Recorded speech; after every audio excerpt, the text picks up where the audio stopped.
नमस्कार। मैं हूं अभिषेक प्रजापति। देश का सबसे बड़ा भविष्य कहां तय होता है? स्कूलों में, कॉलेजों में और यूनिवर्सिटीज़ में। लेकिन पिछले कुछ समय से देश के शिक्षा मंत्रालय से जो खबरें आ रही हैं, क्या वो इस देश के करोड़ों छात्रों, उनके माता पिता को तसल्ली देती हैं? बिल्कुल नहीं। नेतृत्व बदल जाता है, चेहरे बदल जाते हैं, मंत्री बदल जाते हैं, लेकिन क्या ज़मीनी हकीकत बदलती है?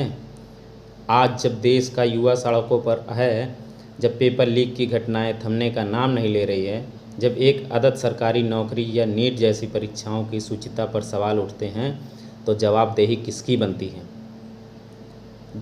धर्मेंद्र प्रधान के कार्यकाल से लेकर अब तक शिक्षा मंत्रालय के काम करने के तरीके में कहाँ बड़ी कमियां रह गई?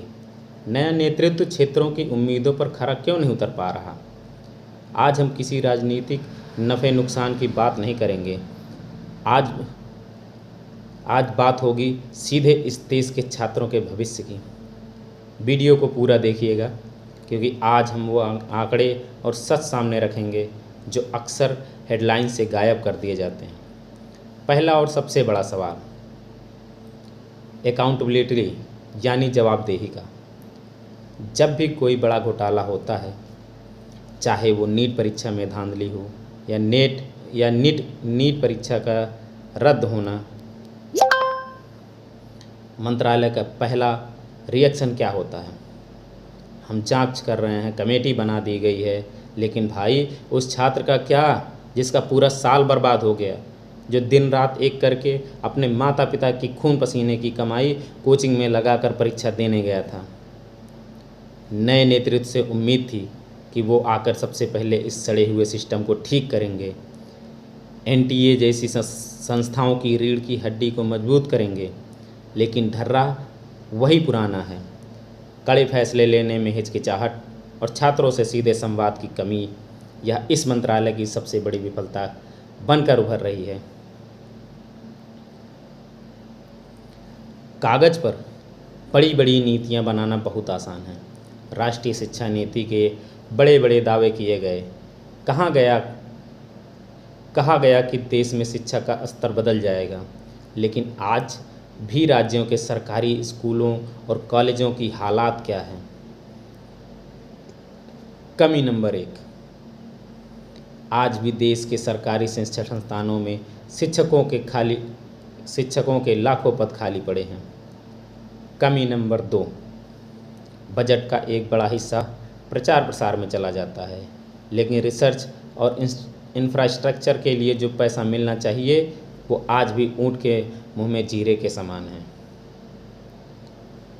नया नेतृत्व विजनरी होने का दावा तो करता है, लेकिन जब तक आप प्राइमरी स्कूल से लेकर हायर एजुकेशन तक के खाली पदों को नहीं भरेंगे, तब तक बड़ी बड़ी बातें सिर्फ भाषणों में अच्छी लगेंगी।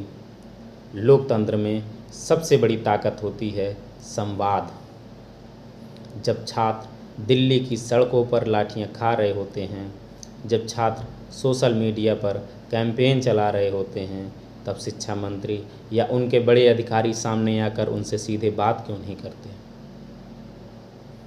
प्रेस कॉन्फ्रेंस करके केवल औपचारिकता निभा देना समस्याओं का हल नहीं है। धर्मेंद्र प्रधान के समय भी यही शिकायत थी कि छात्रों की आवाज़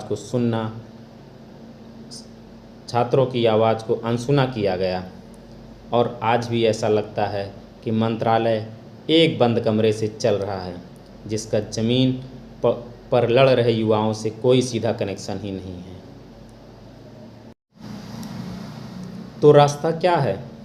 देश के शिक्षा मंत्रालय को अगर अपनी साख बचानी है तो इन 3 चीज़ों पर तुरंत काम करना होगा। Zero tolerance on paper leak.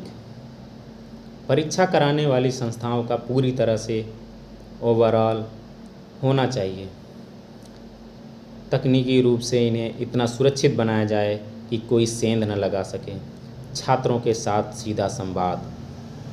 हर महीने शिक्षा मंत्री को छात्रों और शिक्षक संगठनों के साथ ओपन फोरम करना चाहिए। तीसरा है रोजगार परक शिक्षा। डिग्री बांटने के बजाय स्किल और रोज़गार पर ध्यान केंद्रित करना होगा। दोस्तों, शिक्षा किसी एक पार्टी या सरकार का मुद्दा नहीं है, यह इस देश के अस्तित्व का मुद्दा है।